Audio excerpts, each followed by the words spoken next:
During the beginning, the gold mine, I don't know if it's possible to do, but could you give a percentage of the income that the gold mine gave to support the library? Was it broken down in that manner? Like, say, 2/3 or 3/4? Well, eventually, yes. What funds came from the gold mine were automatically budgeted to handle the library expenses, period. Mm-hmm. We had simple minor things for the gold mine itself, like pin tapes and pencils and paper and tags, pin tags, things like that. But the gold mine, and naturally we had to pay our electrical bill and our heat, and we used very little electricity because we were never there at night unless it was, absolutely necessary, or it got so dark during the winter that we had to turn on the lights. Mm-hmm. Mm-hmm. But everything that came from that gold mine was budgeted toward the library. Even before the library was built, each committee was budgeted so much to handle their committee. Handling, the library committee itself had a small budget to repair and store, and of course our storage earlier didn't cost us anything. We were allowed to use the room at Sun Valley Motors upstairs as a storeroom. That was just gratis. When did you start buying books? Well, I think actually we began shortly after we opened the library. We opened the library with all our donated books. Mm-hmm. We had quite a few to begin with. That was a hassle for the library committee itself to get those ready to go on the shelves, because we had been given a tremendous number of books From the community. From the community itself. Mm-hmm. And each year, or maybe even each season, we were given someone's library of books to use in the library. You mean the whole personal libraries? Right. We were given complete libraries. Do you remember any of those donations specifically? There was a doctor who had a house down by the river, and would that have been can't Saviors? remember. No. He originally was from California. Good friend of Harold Smith's. If you haven't heard of Harold Smith, is that Harold Smith? Yeah. And when they were selling their house and moving, and she called and asked if she said, we have all these excellent books, and they were gorgeous. They had a terrific library, that we want the library to have them. And of course they all had to be, she wanted the tax deduction type thing for them. So we had to really quickly go through all that. Johnny Lister and Clara did a good portion of that very quickly so that we could give her complete value of that library in order for her to have it before January at that time. She wanted it, all right, dear. She wanted it in January, but was it April was the deadline. And of course, by the time they went through the books and looked them over thoroughly and appraised them, and some of them they gave her complete value, market value for them, because they were in excellent condition and books that we, in the first place, couldn't have afforded. And some of them I don't believe we would even have found. Hmm. I'm sure a number of them were out of print. Hmm. And then I finally, she wrote, said they hadn't received their appraisal for their library, and could I check on it. And by then, Johnny and Clara and the committee had completed it, so I just picked up the slip and mailed it off to her directly because I didn't want a lot of delay in case someone else would say, well, we're not going to donate books to that library because they don't bother to send you your donation appraisal for your income tax. Mm-hmm. And a lot of things we had to be very careful to be prompt about because we didn't want, and we had a little difficulty with one donation of clothing from a deceased because what we could sell them for at the gold mine were nowhere near what the value of them was as personal items. And it made the wife a little unhappy. But I said, it isn't that we've marked them at a real fair market value with what they will tolerate in this community. And at that time we were doing 1/4 the original value, or a little more, and then deducting for the government will allow you 2/3 of its original value on the tax break. Uh-huh. New. And then now they will. But at that time, 1/4 of the original value was the best way we could market. And then you have to figure sizes. Is there anybody that's going to be able to wear this material? Are we marking it so high that it can't possibly sell? And but her appraisal value for tax purposes, which she hadn't realized, was considerably higher than the material was.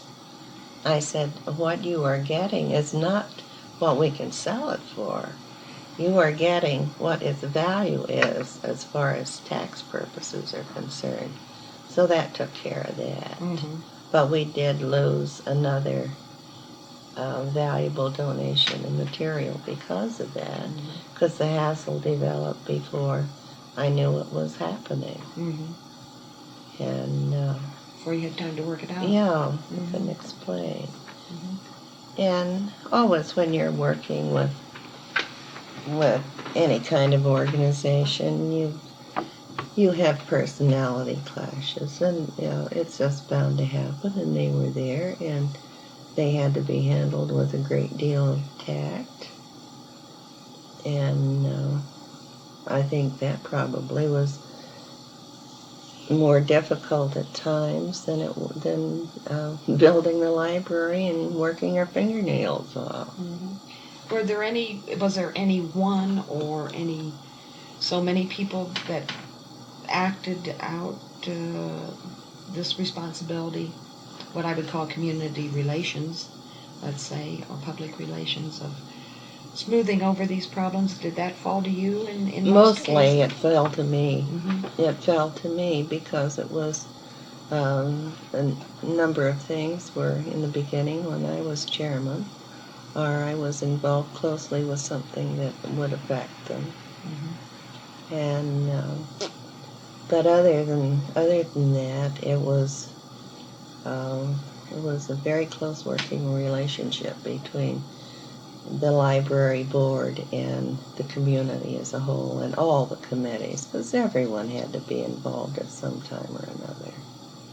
But did things ultimately go through the chairman, would you say? The chairman, yeah. Mm-hmm. I think basically the chairman all the committees reported to her. Mm-hmm.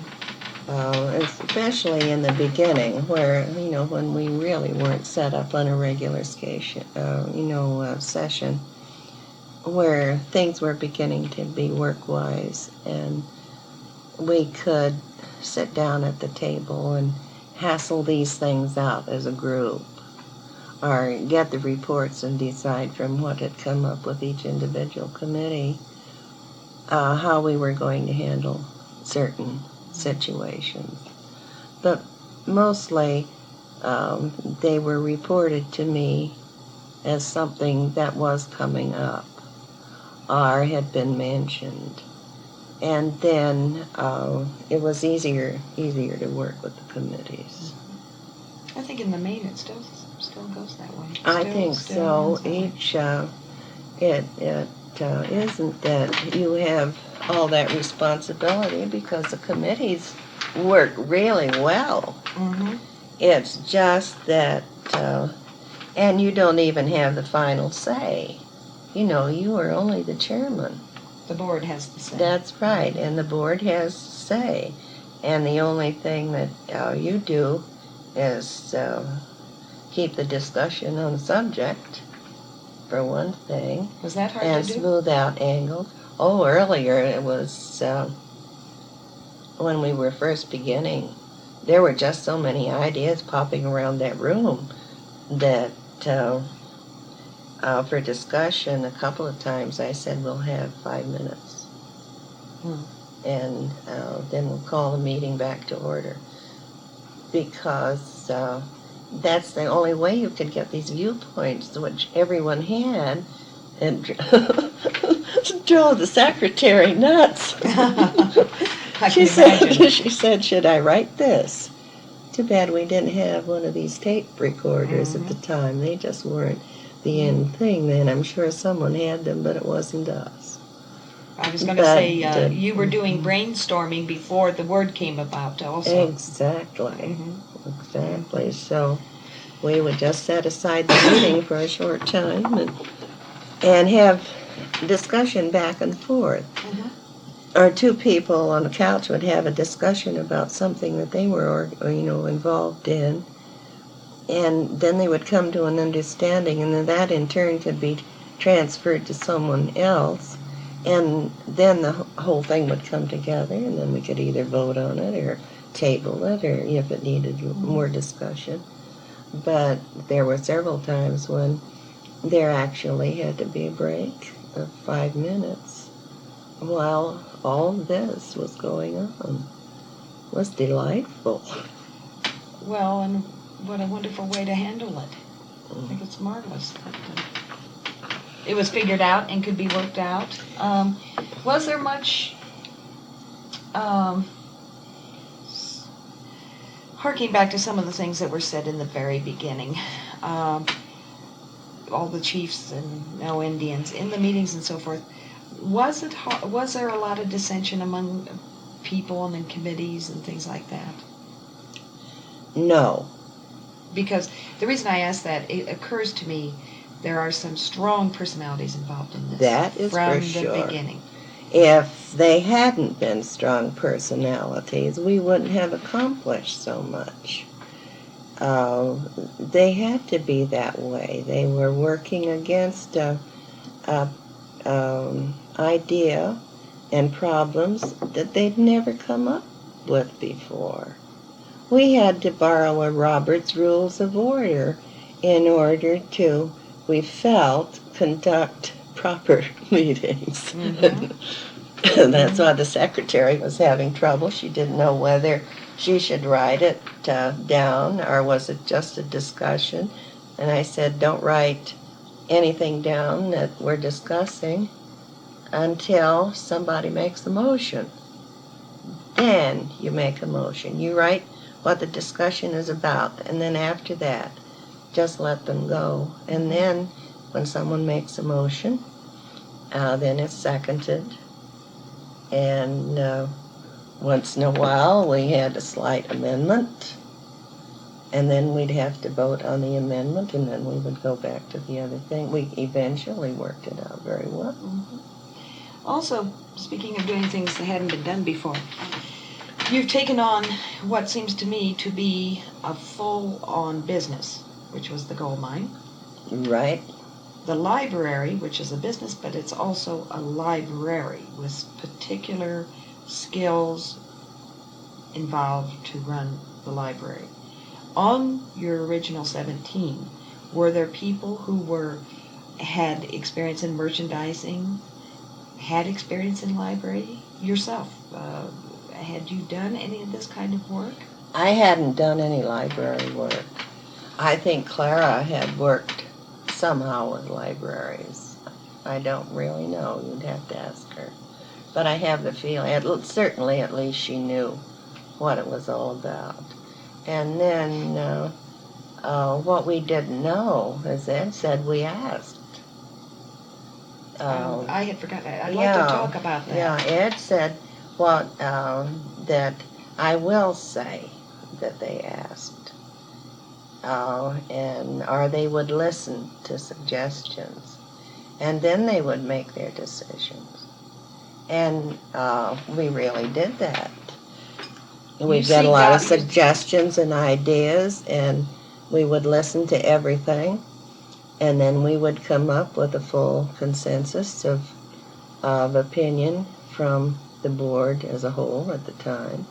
If there was something that we didn't know, we asked. I took responsibility for finding the methods to use in case, and this is just in case, that we would ever have to set up a library district. That involved more than just going out and saying, well, we need some money, we have to set up a library district. There were definite regulations you had to follow. That had to be investigated. And when they started the sales tax in Idaho, we had to charge sales tax at the gold mine because that was a business. We weren't selling a service particularly. It was a business. We were making money on it, guaranteed that we were using it for a nonprofit library. Mm-hmm. It still was a business, and legally we were obligated to get our sales tax number and send our money in. Well, that meant figuring sales tax on items. The best way we found to do it was just total the whole thing we bought and then add the percentage. I think at the time it was 2 or 3%. I can't remember. It's going up. And but still, it had to be done because it was actually a business, and it had to be run like a business. We had to have our books audited. We had to have when our treasurer, Mrs. Barlow, passed away, we had to have a complete audit on the books before we could turn them over to Tilly Arnold, who was going to take over the job as treasurer. And we were a little bit hit and miss. We didn't have a double entry system. We just had a set of books. We paid out so much and took so much in, and we had the list of the bills we paid and all that sort of thing, but it wasn't done in such a way that a regular CPA would have liked the books to have been. And it was important for Tilly taking over that all that be redone so that she would know exactly where she was going. Mm-hmm. And we did pay a certified public accountant to take over all the books and all the sales slips and all the deposits. And when we got enough extra money in the bank that we weren't spending it, and it was just sitting there, then Mrs. Barlow had suggested that we buy some savings certificates and let them draw on interest, which was smart, and got no opposition whatsoever from the board with that, because we knew if we needed it that we could always get the money. And the same way when Mrs. John Scott gave us the IBM stock. Everybody wanted to buy the IBM stock from the library. They thought, oh boy, those gals will sell it in a hurry because they need that money. They want to build that library. They didn't know this group of women. We just said, no way, we'll just sit on that, because that's going to, if we ever have to borrow money, that's going to be really good collateral for us to use. Well, it's fascinating. We haven't had to use the IBM stock for anything, and we haven't had to borrow money. We've never built a thing that wasn't paid for. We had the money to do it before we ever began it. The endowment was set up. How'd that come about? What was the thinking on that? I don't know. That came up after I left. Okay. So to me, when I was told about that, it was an exciting idea, and the way it was being handled,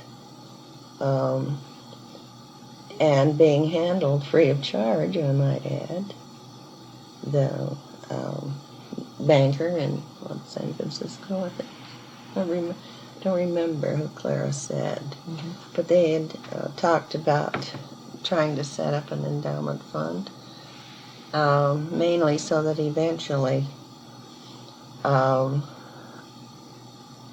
members, founding members and so forth, people wouldn't have to be asked for donations. The library would automatically be funded without to be self-supporting. Self-supporting. And it's a super idea. I thought that was great. But well, you stayed on the board. You were a board member the entire time you were up there. And so you left in what year? 56? No, let me 60s. see. No, it's more than that. Ed, when did we leave Sun Valley, please? 1966. 66. July, I had to report to them. 66. So you were a board member through those years. Right. What was the idea of being a private library? Most libraries are public. Now that must have been the idea from the very beginning. Was there ever a consideration of being a public library? That's what I think. Only to the extent that I investigated the possibility of maybe having to set up a library district. Then it would have become a public library. We didn't want that because while we could be in control, we could do as we pleased and accomplish as much as we felt we could accomplish without a lot of red tape and a lot of interference on a government level.